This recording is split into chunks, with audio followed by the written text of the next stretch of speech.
Amen. Thank you for that prayer. Okay, let's see. I have to figure out the right screen. This one. Okay, so can everyone see the fight to make the Constitution Christian? Yes. Yes. Rearrange my screens a little bit so I can pull down the chat.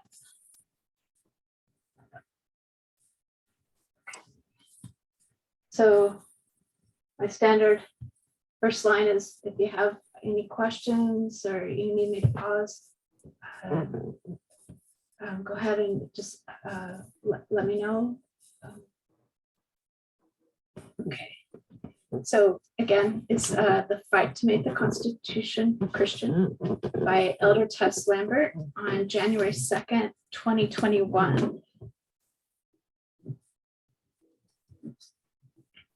Okay, and she starts off.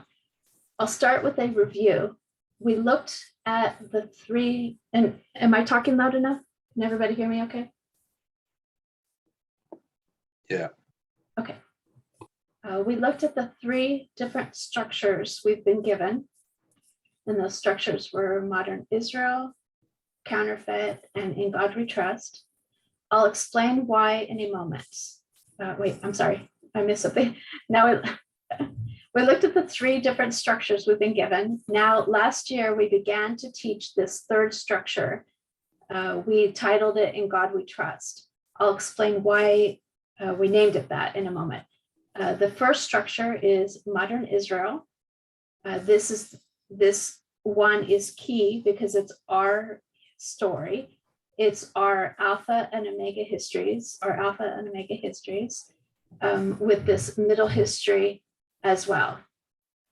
To that was added the structure of the counterfeit, which meant all we had so far was our story and the story of the papacy. But the papacy is not the main player at the end of the world, certainly not in the glorious land. So what I would suggest is that the third structure is this study of In God We Trust. And the reason that we called it that was because we didn't have a better name. We weren't sure the study was that important, and that title linked the two histories of failure. So the two histories of failure would be 1863 to 1900 and then 1950. So it covered the history of 1863, which led to 1888, and really the history to 1900, where Adventists understand that there were efforts to pass a national Sunday law. Then there was the 1940s to 1950s, and then the history of 1979. In God We Trust was what they were trying to institute in the first history, getting it printed on their money. So in this first history, that work was again attempted in the 1940s and 50s, when it also began to be printed on more money, and then also became their national motto. That phrase linked the first two histories of failure, this one and this one. So noting its prominence, we just began to refer to that study as the In God We Trust study. There may probably be a more accurate name of what this study is trying to represent, which are really three Protestant movements where they mobilized to take down a group threat. So there may be probably a better name. We recognized that then that this In God We Trust study, without our intention, was another study that brought up three histories. And again, the first two are failures. And we know that the third will be a success. And that one started in 1979, but goes through the Sunday law. And this one will be success. So we have modern Israel, the story of Adventism, failure, failure, success, the story of the counterfeit, which is the papacy, failure, failure, success.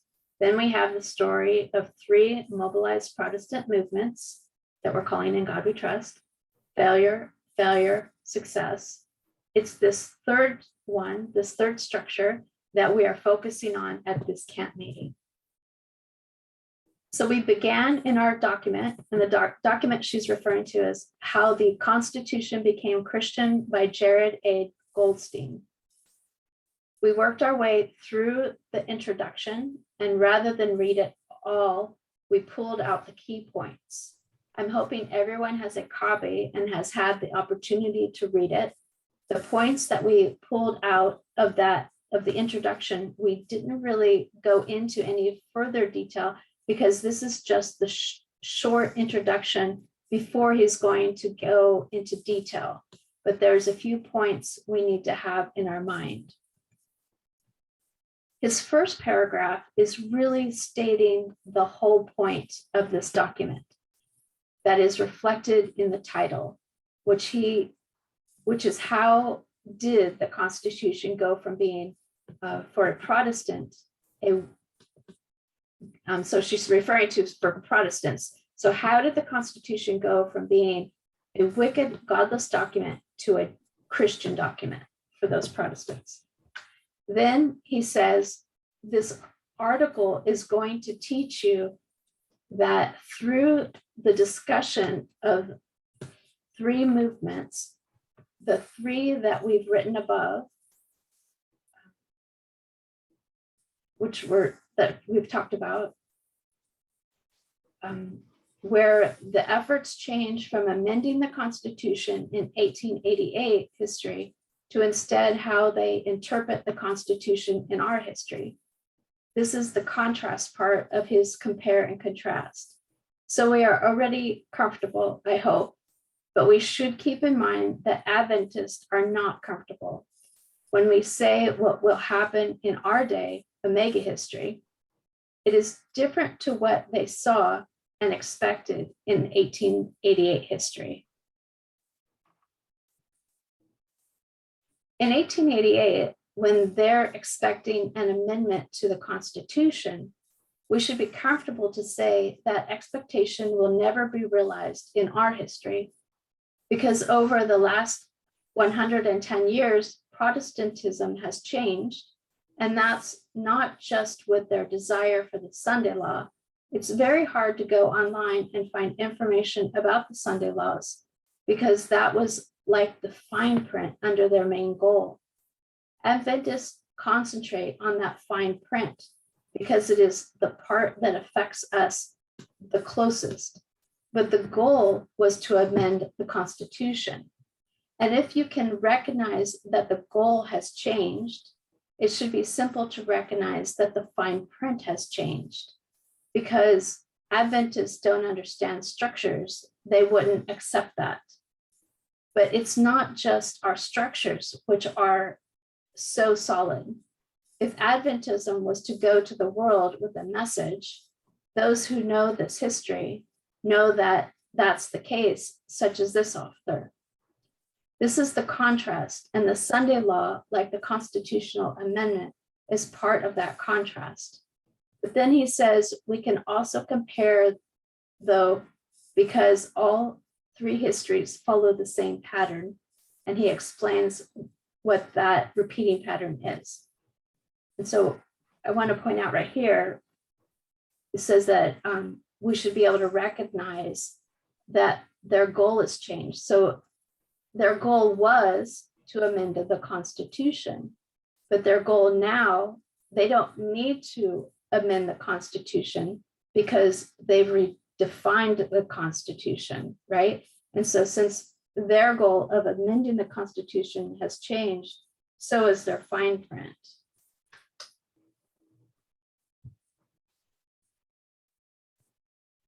Now all three histories are a core dominant Protestant group that looks out of their bubble and sees a rising threat.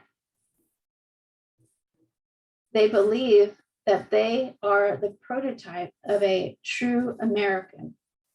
And to be an American is to be the glorious land, the leader of the world. They have been blessed by God.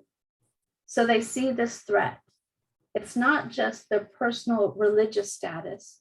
This is now a nationalistic fight over their national identity.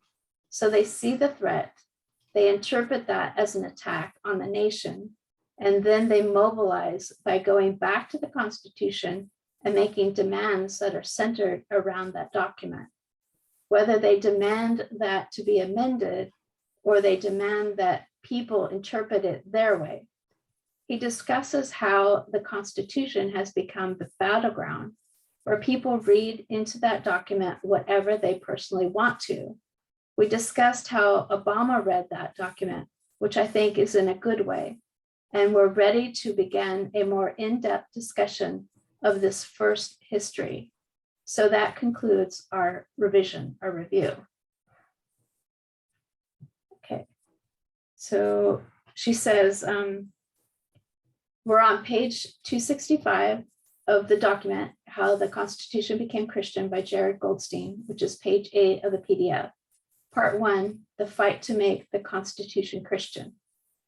Now, it's in this first part, this first history, where we are going to need almost all of our additional sources, because it's quite possibly the one we know the least.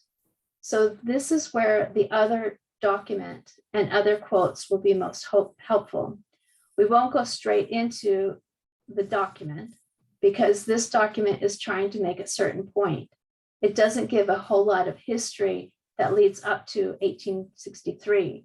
That history, I would suggest, is relevant to us. So I want to first make a couple of other points before we go into the document. Okay, so this quote is from the Evangelicals by Frances Fitzgerald. By the way, this author is a Pulitzer Prize winning historian, so she's good at what she does. When we look at 1863 to 1888 history, I'm just going to draw a box. This bottom is the South of America. This top is the North of America. And I think she meant actually the US, but we all confuse that. So this is the South of the United States. This is the North of the United States. And when we are discussing 1863, 1888, it will help us to locate where that fight was occurring. So this is after the Second Great Awakening. There had been a revival in the North. The Southern evangelicals held to the same standard as the North, but they did not have that social ethic. Religion was seen as a matter of individual relationship to God and to Christ as a personal savior. What was strange was that this actually created a lot of unity in the South. So the South's economy is based almost entirely on agriculture. It's largely rural with small towns, small communities. Because of this limited economy, not many Northerners migrate south. There's very little industry in the South, and very few immigrants are interested in coming to the South. So over decades, a stronger and stronger bubble forms around the South. Its white inhabitants were almost entirely from England or Scotland, not immigrants from other parts of Europe or anywhere. And those white inhabitants built the state schools and most of the colleges. And they created in the South this culture where there was no separate intellectual class, a culture where no one questioned because there were so many things tightly connected, the Southern community with little impact from things like immigration or migration. So there's very little debate in the South. The Bible was an infallible guide, and the church taught that was what was written in it. So by the time this bubble had formed, when a Southerner came into contact with someone who who believed differently, which was strange for them, they would conclude that those others were not Christians. A Southerner would not consider an Adventist to be a Christian, or even someone in their same denomination who believed differently to them. This social cohesion, combined with their growing unity on slavery, the author says that by 1840, there was a Southern identity, a Southern region as well. She says this isolation lasted well into the 20th century. It didn't end by 1900. It retained its strength, and to some degree, there's remnants of it today.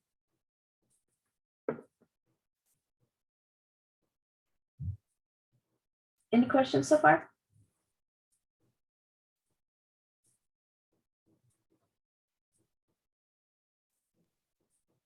No questions. Okay, thank you. So by 1840, there was a South, and she suggests there wasn't a North and South because the North never had that cohesion, that unified identity. So there was a South and the rest of the country. Of course, we know this because by 1861, they think they are their own country. Because of this, now I'm not reading, I'm paraphrasing from different sources. There was not this fight in the South. You could argue the South already had its church-state relationship. If you wanted to think that if the Alpha history had not been a history of failure, I think we could see that the 1850 compromise would have been successful, which means the South would have been in control of power in the United States. And the South, from well before 1840, had developed a church-state relationship. And so that's kind of what it's going to look like, right? If the Republicans have and do have the power, right, there'll be a church-state relationship.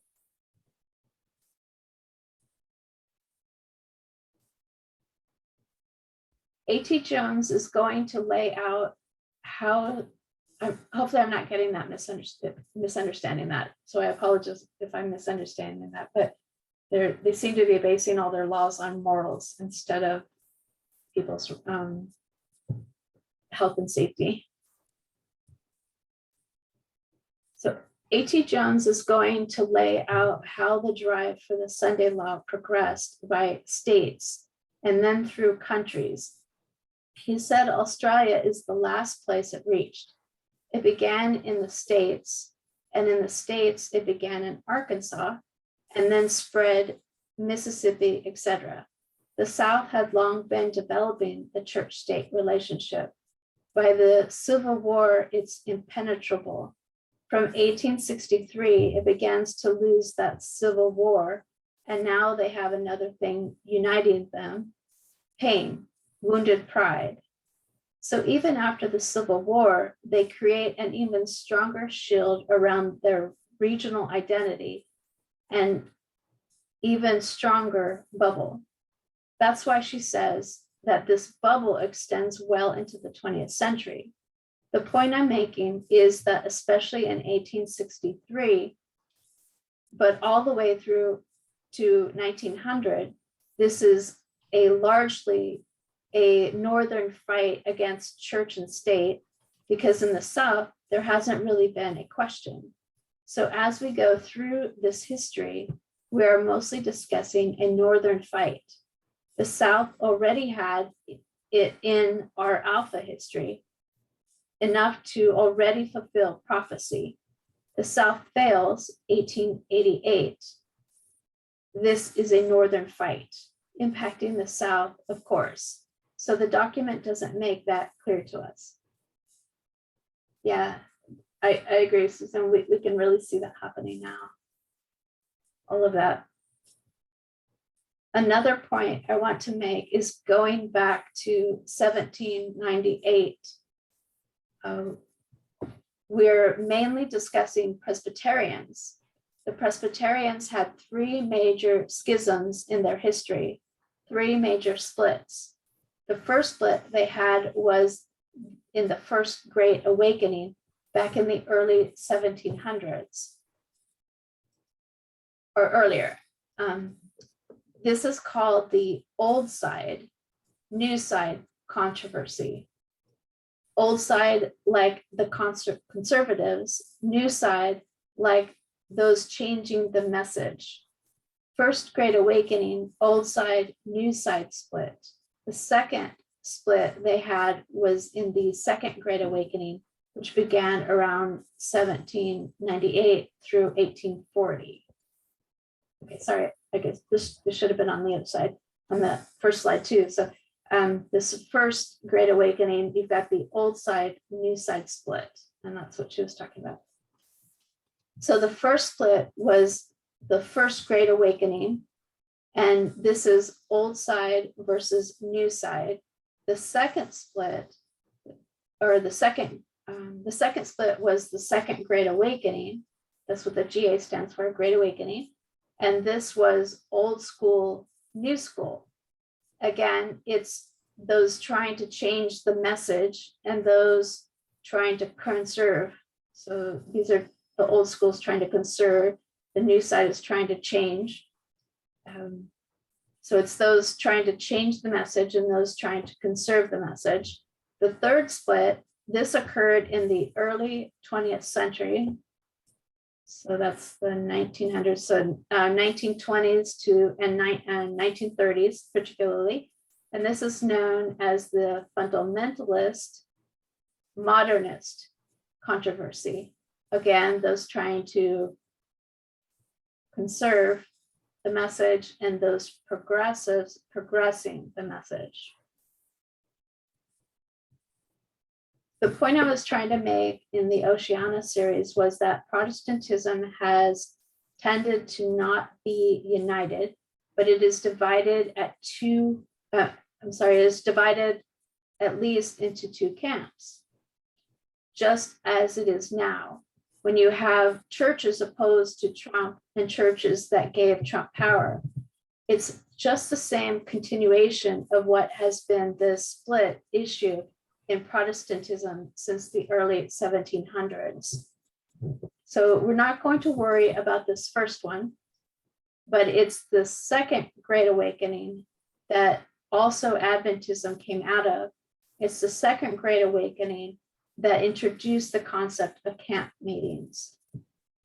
So up to 20,000 people attended camp meetings led by people such as Charles Finney, who is one of the key leaders of the Second Great Awakening. Adventism did not invent the camp meeting. That came from the Second Great Awakening. Most of Protestantism was doing that before we were, but we also took that part in. And Adventism is one of those two religions with Mormonism that came out of the Second Great Awakening. So just the 2 points we've made so far, Protestantism has been split through its history, and this fight is largely in the North because the South has surrendered to church and state long before the Civil War began. Another quote by Francis Fitzgerald, quote, "The Second Great Awakening was essentially a revolt against the Calvinist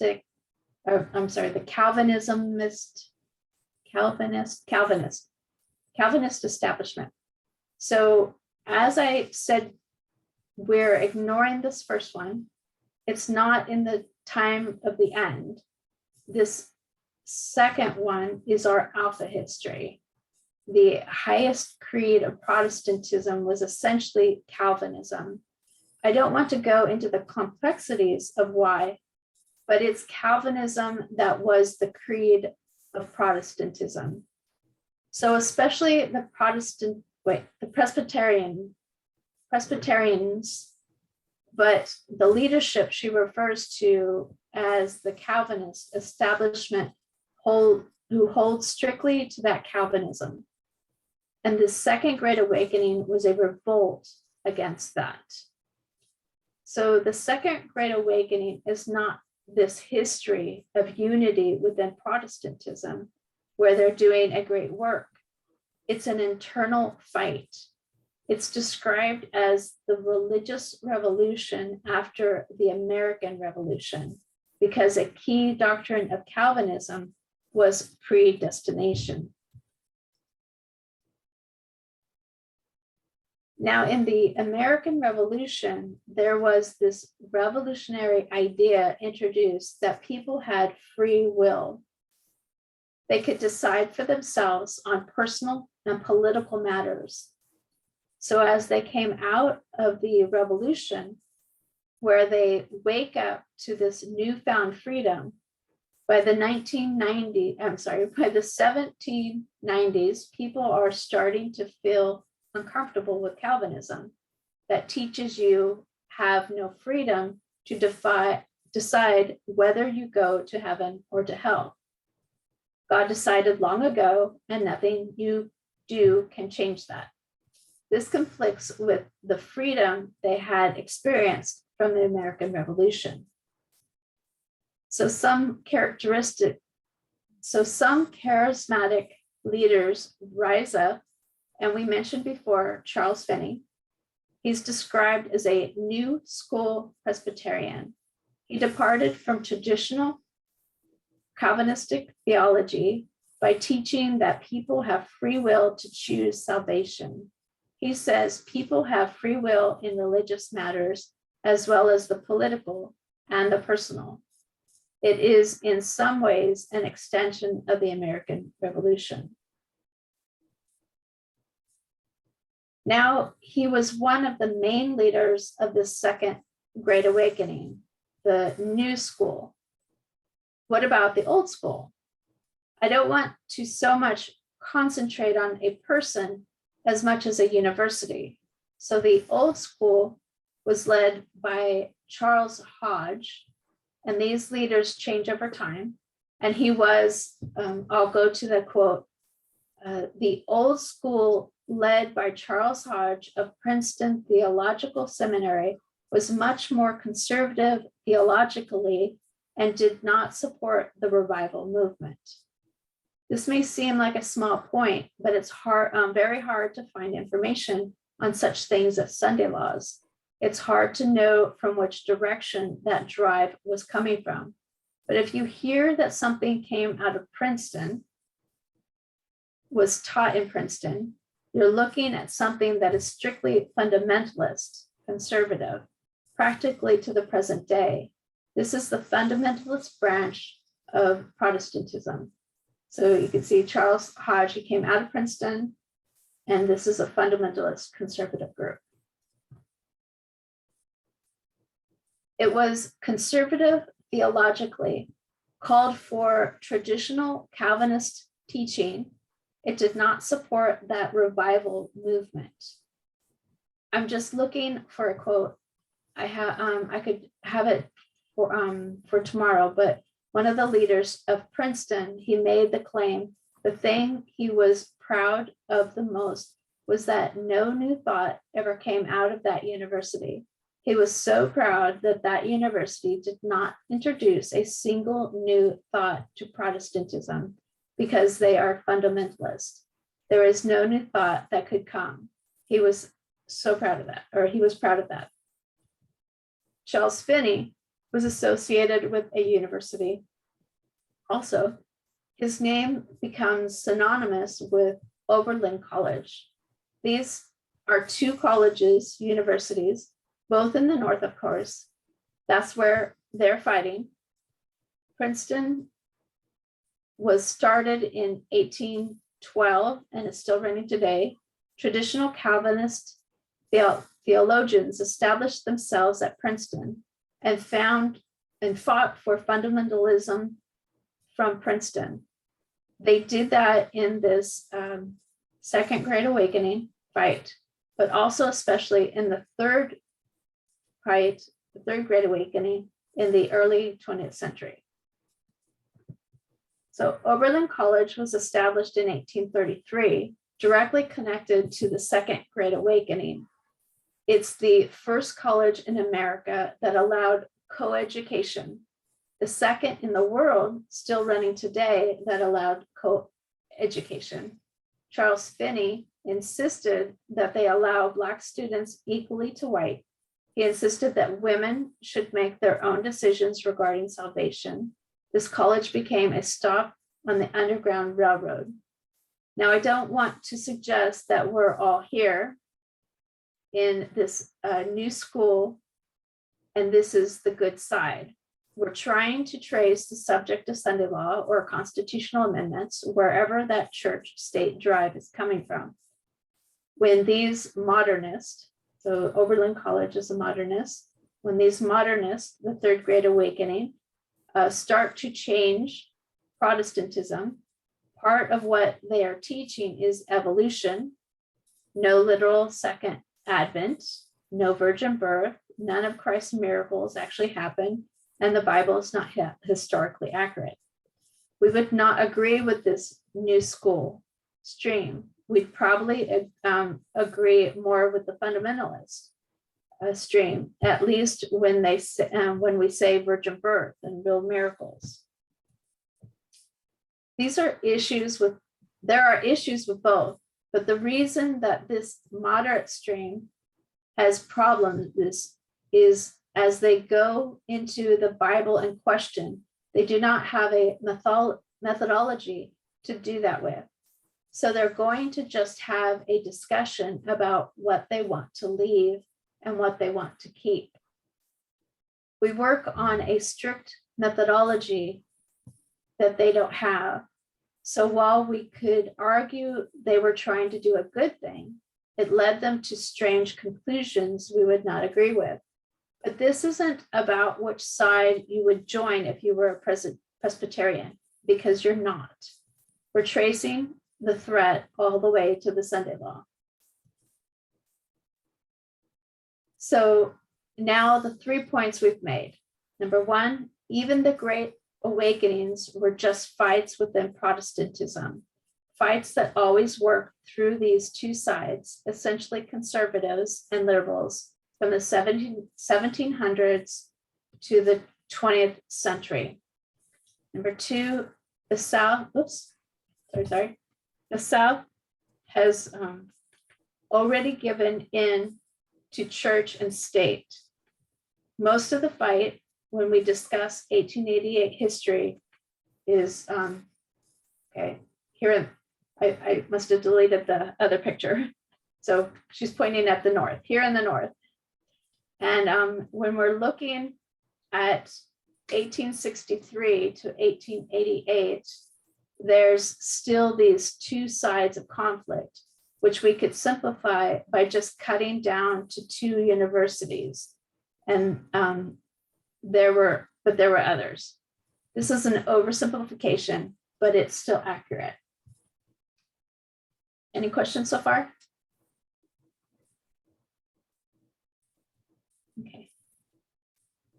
This helps us when we read the document and he mentions something, for example, by the way, someone at Princeton was teaching this.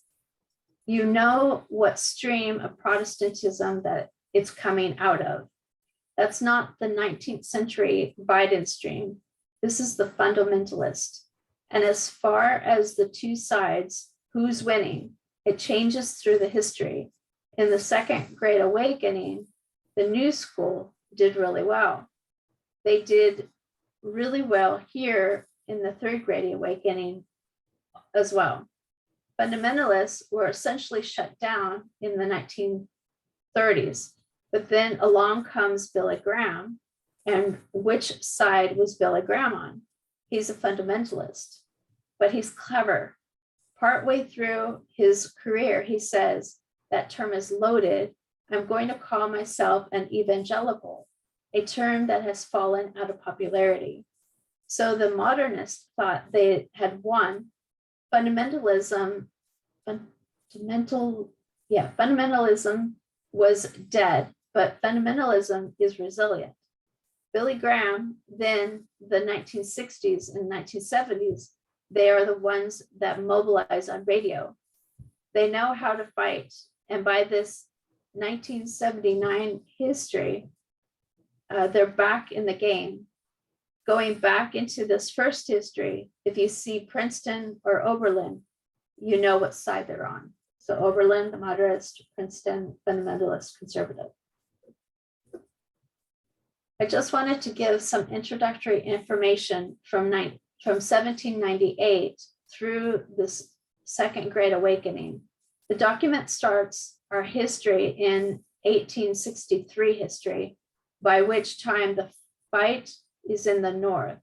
There has long been this split within Protestantism, which we have summarized with two universities. Now we can come back to our document, and we're on page 265 of How the Constitution Became Christian by Jared A. Goldstein, page 8 of the PDF.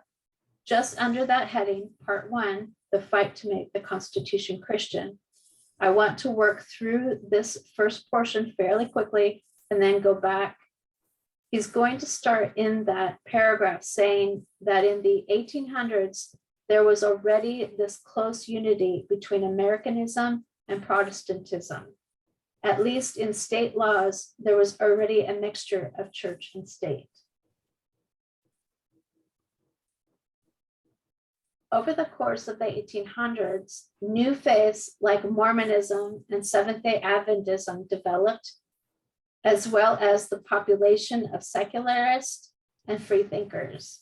So definitely by the time you get to 1844, everyone's worried about immigration, because through immigration, a lot of Jews are coming into the country. A lot of Catholics are coming into the country. And then out of the Second Great Awakening comes Mormons and SDAs. And there's also the rise of a fifth group titled Free Thinkers. I want to define that in a moment. So that's all in this history right here. And that's 5. So he's starting his repeating pattern. The dominant religious group is identifying that there's a threat. The threat they've identified to their Calvinist Protestantism are Jews, Catholics, Mormons, SDA or Adventists, and free thinkers. I just want to explain free thinkers. If you were to go to Wikipedia, look up the golden age of free thought, it has its own Wikipedia page. This golden age was around the middle 1800s. It was a social political movement. It really started around the 1850s. They mark it around 1856 to World War I, 1914. It was particularly encouraged by a man named Robert Ingersoll. Social movements like the push for women's suffrage, the right to vote, and other political, scientific, and social trends that clashed with religious orthodoxy caused people to question the traditional ideas about the world. And it became particularly popular when Charles Darwin published his Origin of the Species in 1859. So from 1856 through World War I, there's this social political movement challenging traditional ideas. Some of them social, like women's right to vote, which would be against a Protestant's view of Bible teaching, but also evolution. This is, it's this golden age of free thought that combined with Catholic and Jewish immigration and the rise of Mormonism and Seventh-day Adventism that wake up and mobilize Protestantism to begin their first drive to defend their leadership through the government, through the political process. Last paragraph on page 265. In response to this threat from 5 groups of people, Protestants turned to the Constitution.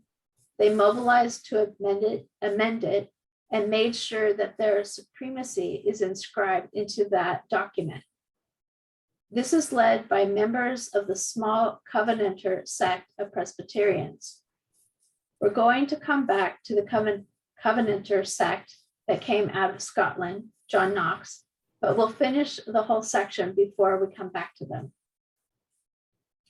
A couple of sentences after where we finished reading, actually, we'll just address those sentences. It attracted significant mainstream support, thousands of followers, and the support of a Supreme Court Justice, William Strong, appointed to the US Supreme Court in 1870. It also says the nation's leading seminary, I would suggest Princeton. So, quote, in the face of challenges to prayer and Bible reading in public schools, Sabbath observance laws, blasphemy laws, and religious oaths, the Christian Amendment movement offered a simple solution. And that was quoting straight from the document. The solution was to place an expression of Protestant faith in the Constitution. The movement declared the nation's religious identity could be permanently protected, resolving once and for all that the United States is a Christian nation, and more specifically, a Protestant nation.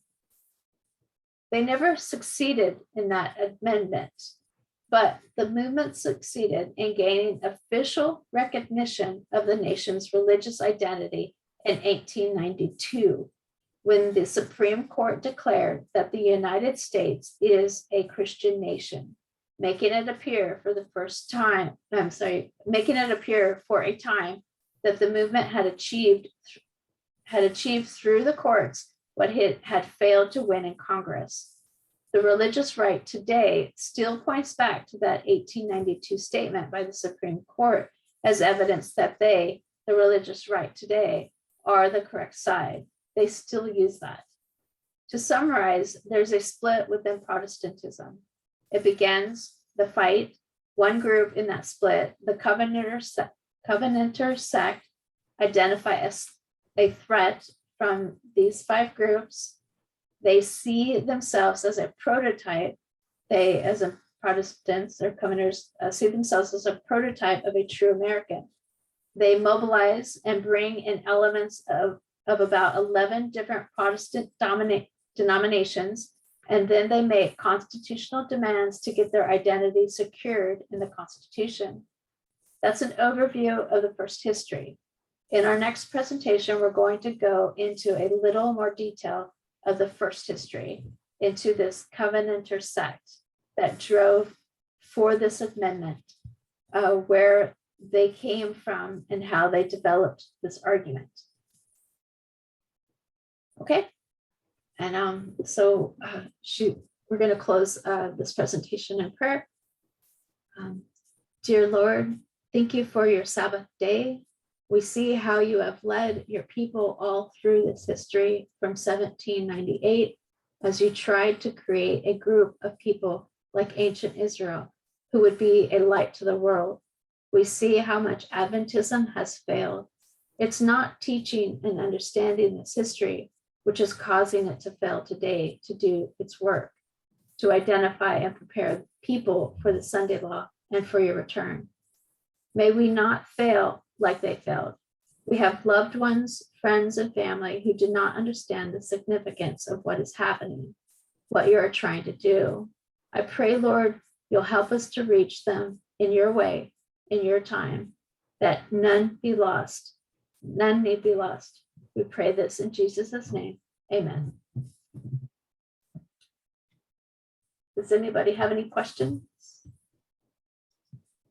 It seems, look how far we've come from there. Yeah, right. You We know, really have. didn't know anything about,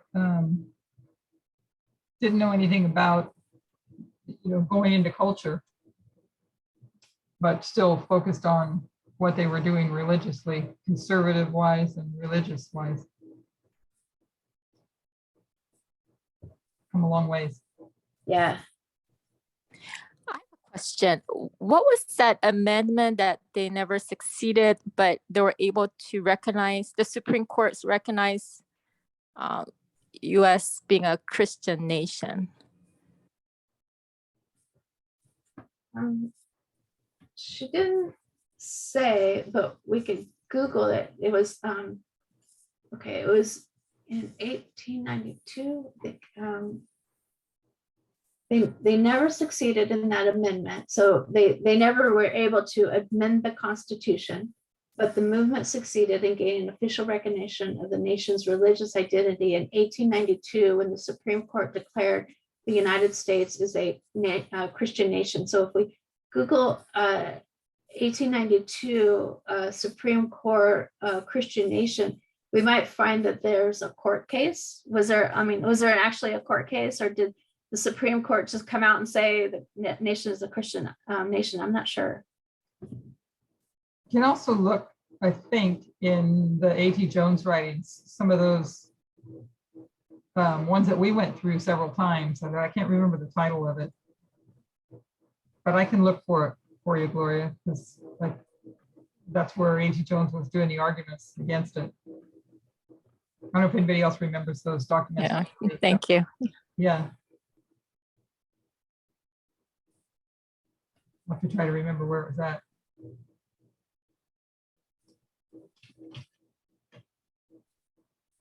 Appeal from the U.S. Supreme Court decision making. This, hold on, that's part of it. Appeal from the U.S. Supreme Court decision making this a Christian nation. What's the title? Trying to find what, I don't know if I can find what book it was written in, or what article it was written in. I'll have to look in the Ellen White app to find what, but that's the title of it.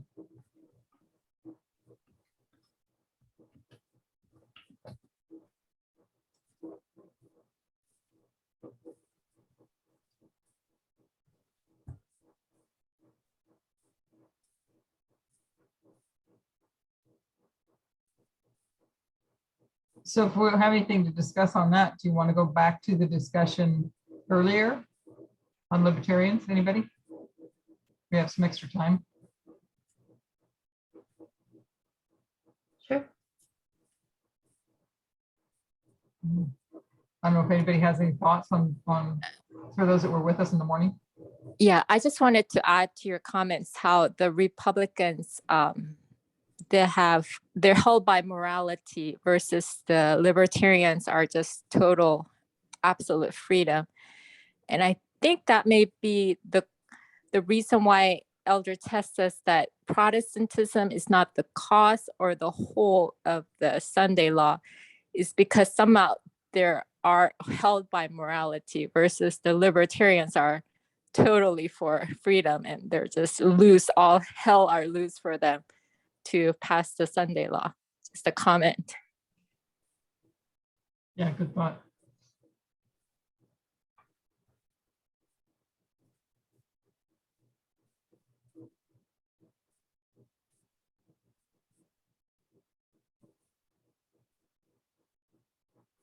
Anybody else? I found that in 1892, there was a case, Church of the Holy Trinity versus the United States, 143 U.S. 457, involving the application of a federal law forbidding the importation of foreign contract laborers, is notable for Justice David J. Breyer declaring that the United States is a Christian nation. I remember reading in our documents about them talking about importation of foreign contract laborers. So I know we've read more about this. Oh yeah, that's ringing a bell. Yeah. That was in this document. You're right. Okay. How they were gonna. We can go through some of this if you want. I don't think. Well, definitely we won't get through it. It's 88 pages. I don't know if we highlighted stuff to help us. We wouldn't get through this, but I can definitely email this out again if anybody wants it. I know that I highlighted as I went along. You have yours? Yeah.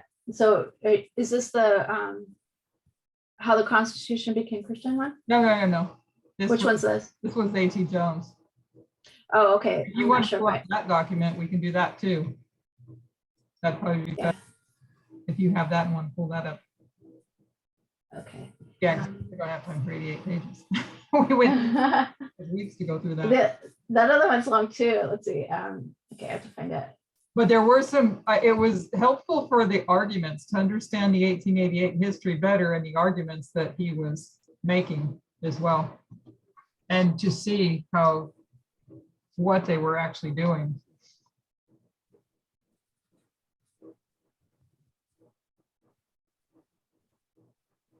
Okay. This one.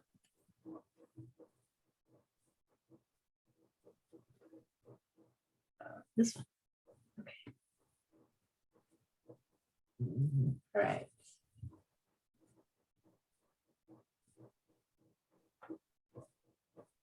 So do you just want me to scroll through and find the highlighted ones, areas, or? I will leave it to you to lead how you want to do it. What we do know is she taught this in Brazil in February or so of 2019. And then this document was an external document that confirmed what she had already taught of this in God we trust thing, the three And history of Protestantism. I know that she says that it's very important and that we should, that she was, highlighting points, but we should read all of it ourselves. And as a group, we did. And so if you haven't read it, it is important. It's 51 pages. We're not getting Okay. that today either. I forgot how long that was. Yeah. So It did do we broke down the three history. He breaks down the three histories of these Protestant movements. yeah. So this is the introduction, how the Constitution became Christian. Movements dedicated to making the United States a Christian nation have been a recurrent feature in American politics for more than 150 years. How much time do we have? 30 minutes. So you know how she says, like, well, he does a really good job of telling you what he's going to say, telling you, and then telling you what he said. So let's see, how long is the introduction? So how about if I go ahead and read this introduction? If that's okay, does that make Yeah, sense? I'm okay. Okay, Everybody else is. so.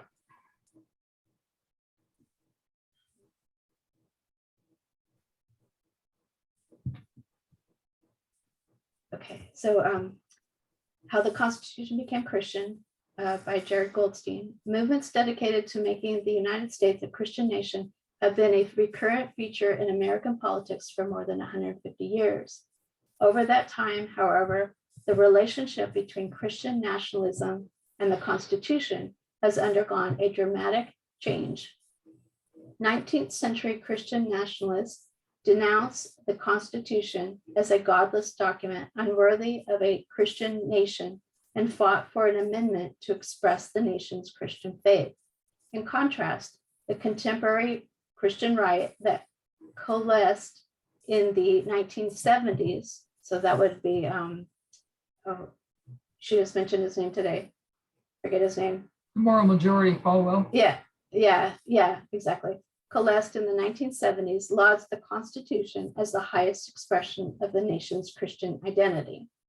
This article asks how the Constitution became, for many Americans at least, Christian. The answer lies in America's constitutional culture, which channels conflicts over national identity into constitutional disputes. The Constitution is conventionally portrayed as the embodiment of what it means to be American, but it is more accurate to describe the Constitution as the battleground over which disputes over national identity are fought. This article illustrates the dynamics that transform conflicts over national identity into constitutional conflicts by examining three movements in the long-standing debate over whether the United States should be understood to be a Christian nation. The 19th century Christian Amendment movement, mid-20th century Judeo-Christian nationalism, and the new Christian right that began in the 1970s and 1980s And I know Elaine has a really good chart that puts all this together. Although these movements differ in significant ways, they follow a similar pattern. In each case, members of the dominant religious group mobilized in response to perceived threats to their status from Catholics, immigrants, communists, and secular humanists. In each episode, members of the mobilized movement believed Christian devotion to be part of America's essence, and therefore considered threats to the Christian dominance as attacks on America itself. And in each case, the movement attempted to preserve the nation's supposed Christian identity by making constitutional demands, either to amend the Constitution to proclaim the nation's Christian devotion or to interpret the Constitution to be Christian. So you didn't need an amendment because you just interpret it as Christian, the Constitution. Exactly. Yeah, when I remember during the Civil War, that's when they first wanted to put "In God We Trust." You mentioned that in the study, "In God We Trust" on the coins. But does anybody remember why they wanted to do that? Wasn't it just to show everybody that they were Christian, to confirm it? Oh, and it was to be on God's side. Because they were Yeah. losing. They were losing the war. The North was losing the war, and they said that it was because they took God out of the government when Yeah. God was never to be in the government. But they took God out of the government, so they wanted to put God in the Constitution and God on the money. Right. So through this reoccurring pattern in which a threat to group status is understood in nationalist terms, it motivates a movement that makes constitutional demands, fights about what it means to be American, becomes fights over the meaning of the Constitution, rather than embodying what it means to be American. The Constitution provides a seemingly neutral and patriotic language for making claims of national inclusion and exclusion, for asserting that some people and some values are authentically American, while others are dangerously foreign and must be rejected. I know why you're reading that. I'm kind of picturing what the Supreme Court is doing today for some. My mind's kind of strained on that. And just thinking about Alito, and what you mentioned, somebody mentioned last night about him being mocked and criticized, and he didn't care. It's like really displays the power of the Supreme Court. And you know that article that we were reading last night about why the Republicans don't want to sign on with the marriage act that the Democrats have put up, because they know it's unpopular, and they'll leave that dirty work to the Supreme Court. So the Supreme Court really is showing its authority. Yeah. Of the three branches. Right.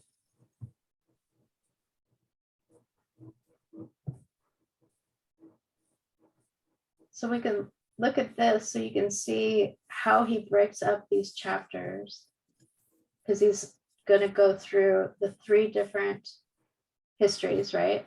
So we just read that introduction. And so he breaks it up by the fight to make the Constitution Christian is one history.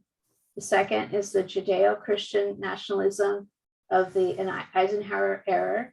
And the third, the constitutional nationalism of the new Christian right. And then he breaks each of those down to give more understanding of each of those. And then he does a conclusion. Maybe jump to the conclusion. Since Yeah. we read it all, that sound okay? Yeah. Everybody?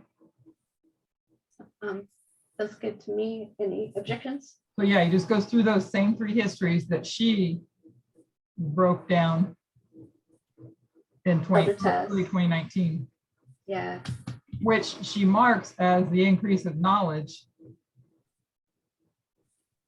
She marks as the increase of knowledge for the Sunday law. If you remember that, February, March of 2019. And she puts it at February through, we talked about that through September, right?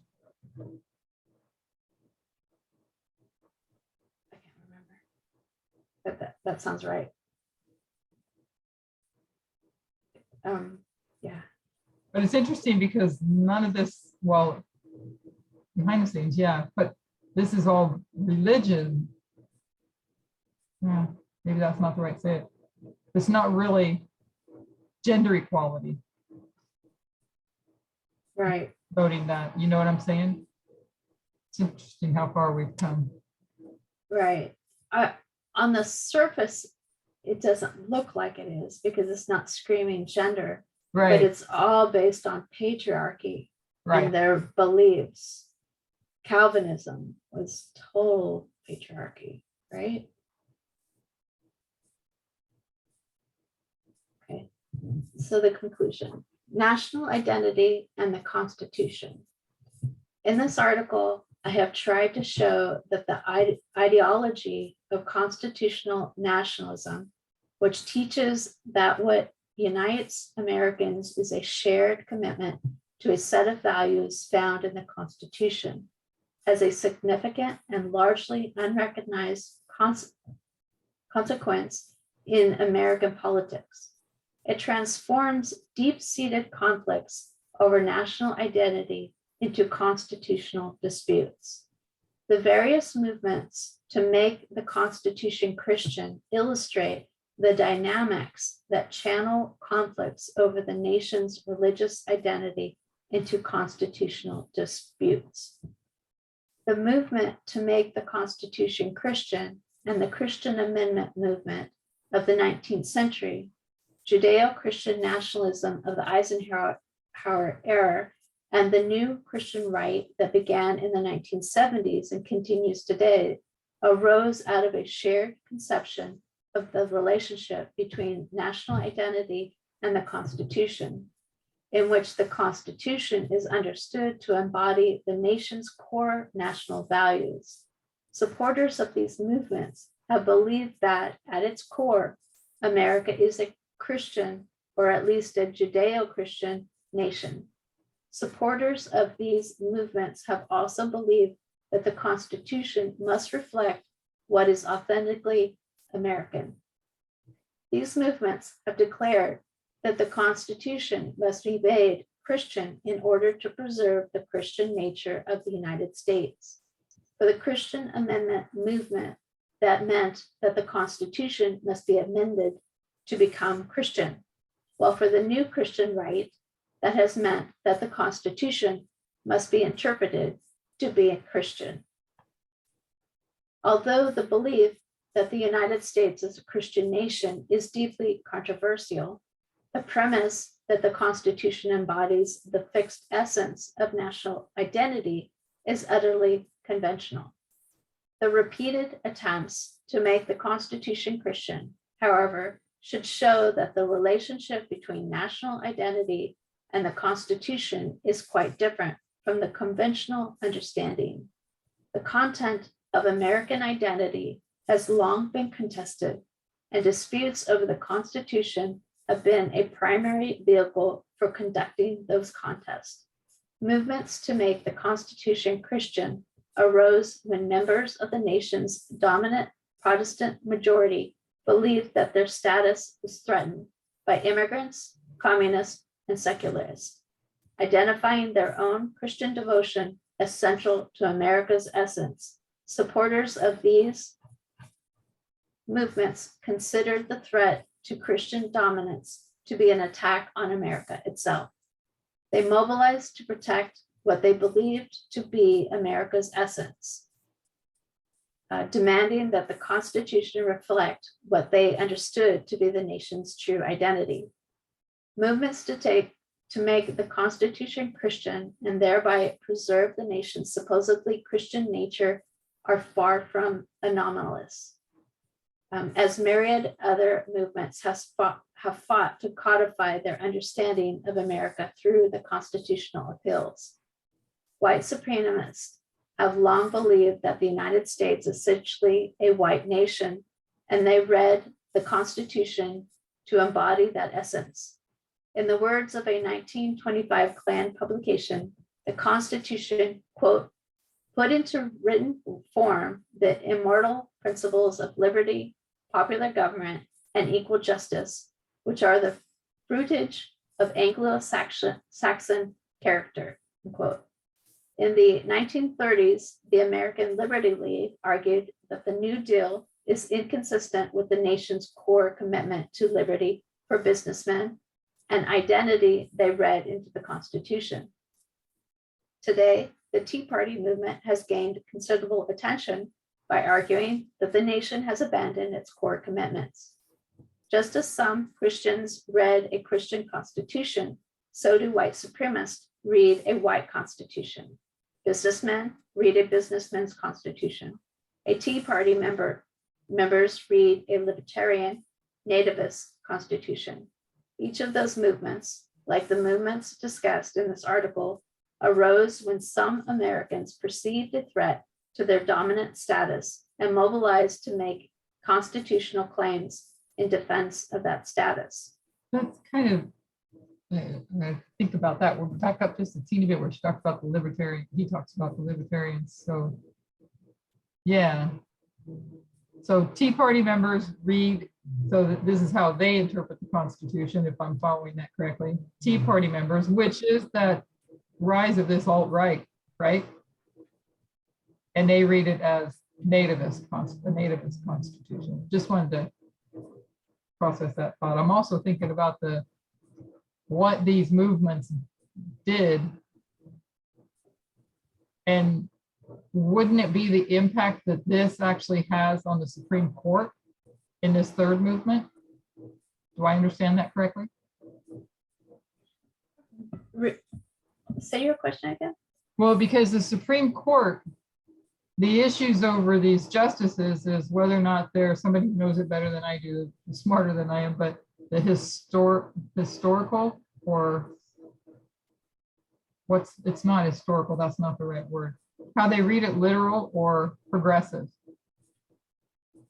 And this development into the nation reading the Constitution as if and interpreting it as it already is a Christian nation, then that's what we see actually on the Supreme Court today, right? Is justices that view the Constitution literal, and also do they view it as, I mean, definitely their religious values seem to show playing a role in their decisions, right?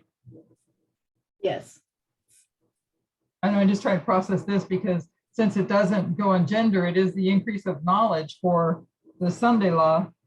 But what we see, if I'm understanding correctly, kind of develop is this focus on culture and not religion.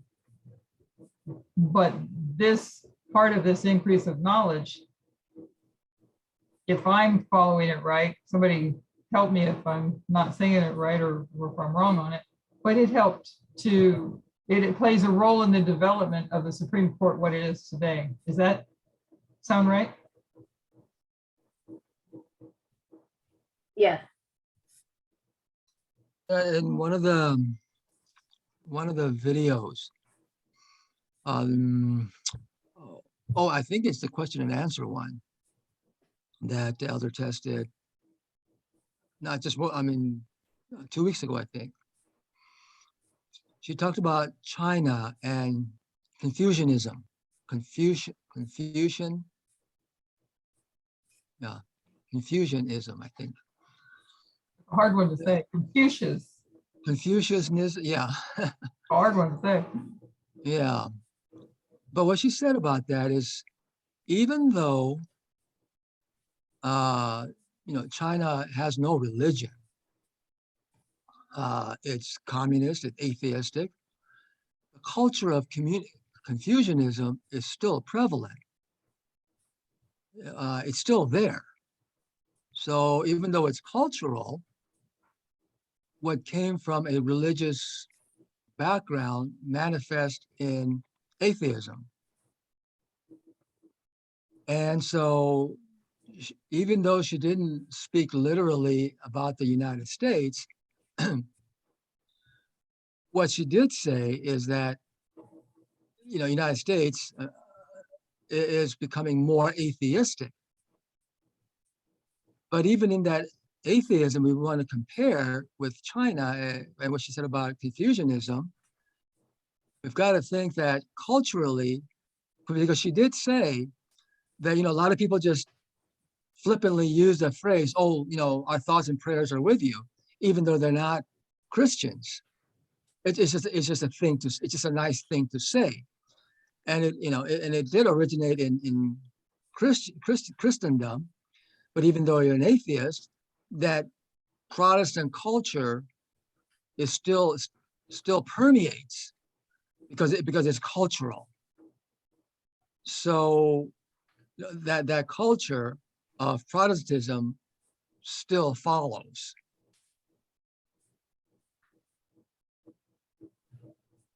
Yeah.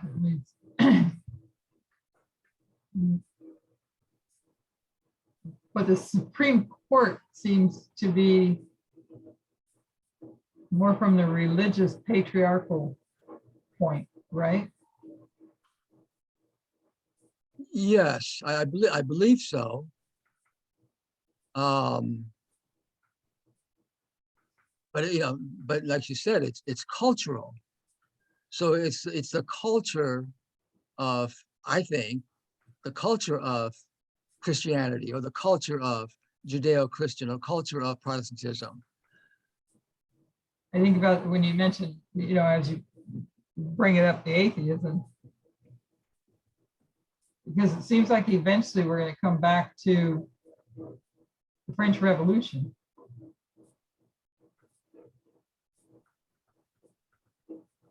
That's surely another story, but it seems like eventually you'd have to come back to what happened in the French Revolution.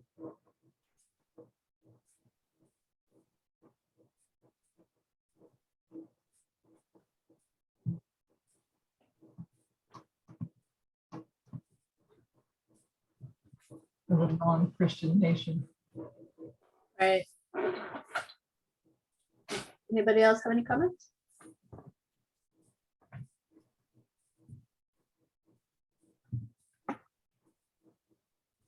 For each of these movements, many others, the Constitution, as they understood it, serves to draw boundaries between what movement supporters consider truly American and what they consider dangerously foreign. By declaring that devotion to Christianity is part of America's essence, movements to make the Constitution Christian sought to marginalize Americans of non-Protestant faiths. In fact, attempts to identify a national essence always involve drawing boundaries to define what is and what is not truly American. Samuel Huntington, for instance, draws the line at what he refers to as Anglo-Protestant culture, asserting that socialists and others are not real Americans. Gunnar Myrdal, in contrast, drew the line at commitment to the American creed, while asserting that Jim Crow is un-American. As Rogers Smith has shown, however, Jim Crow was as all-American as the civil rights movement that brought it down. We may prefer one national vision over the other, but we cannot say that one is more authentically American. America's diversity defies attempts to identify a national essence. This article's thesis that constitutional nationalism serves to transform disputes over national identity into constitutional disputes is merely descriptive. Yet it seems worthwhile to conclude by dabbling briefly in the normative realm to discuss the harms that result from constitutionalizing disputes over national identity. Perhaps some might argue that it is a healthy thing for disputes over national identity to be channeled into constitutional contests rather than, say, violence, terrorism, or civil war. History is filled with much bloodier ways to settle disputes over ethnic and religious dominance than constitutional disputes. Yet constitutional nationalism also causes real harms to both constitutionalism and to nationalism. It makes constitutional law a mystical realm in which a creaky document that is well over 200 years old is asked to serve as an oracle to resolve deep questions of national identity that the document is simply incapable of resolving.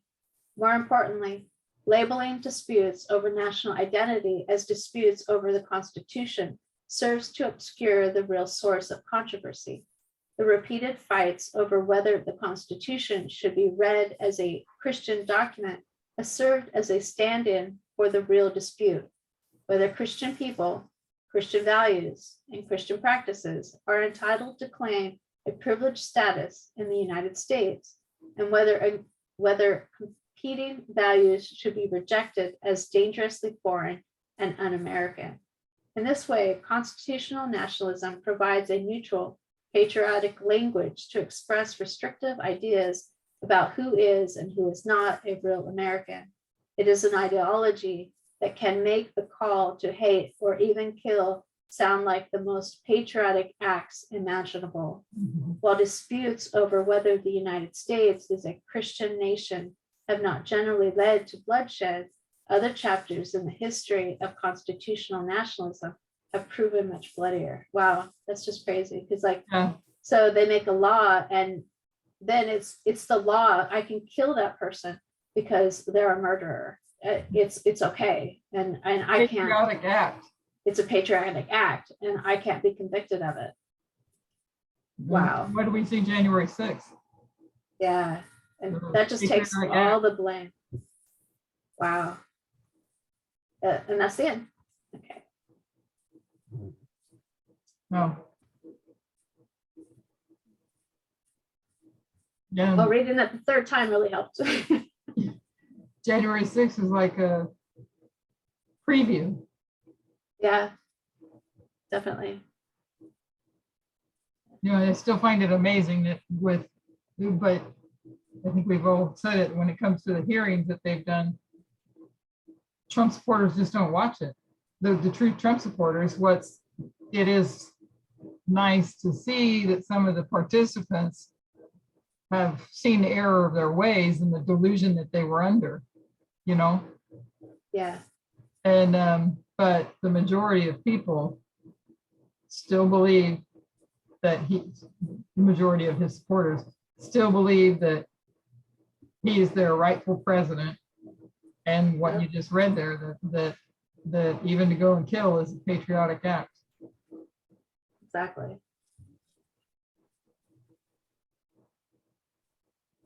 Wow. Thanks for going through that. Yeah. Pleasure. I'm glad we did. Yeah, it goes along with the this one and the next study and a couple more going after it. So, does anybody have anything else, anything they want to comment on before we break for lunch?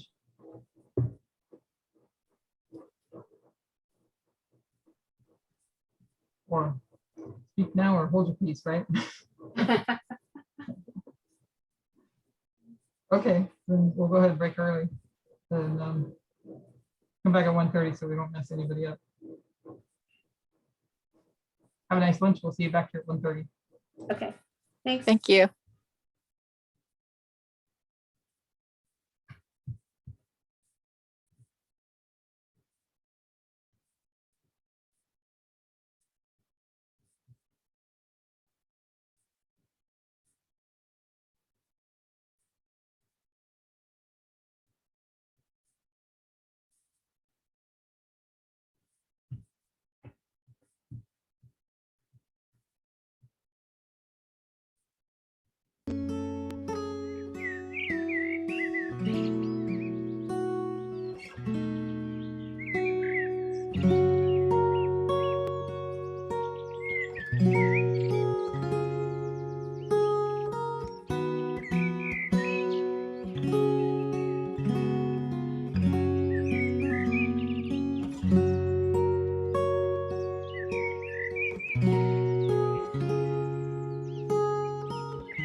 Okay, hope everybody had a nice lunch. Just so she knows. Very good. Very good. So we're back and ready to go. I'll put a song on.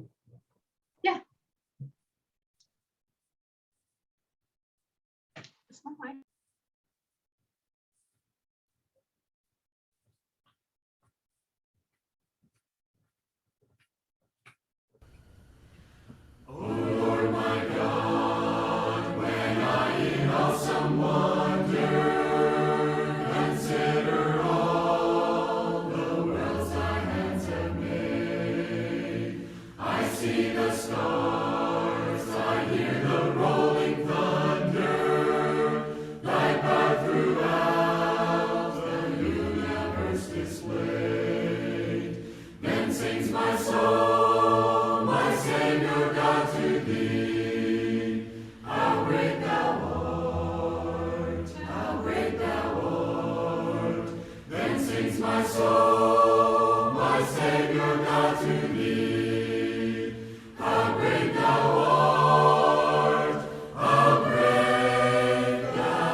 My soul.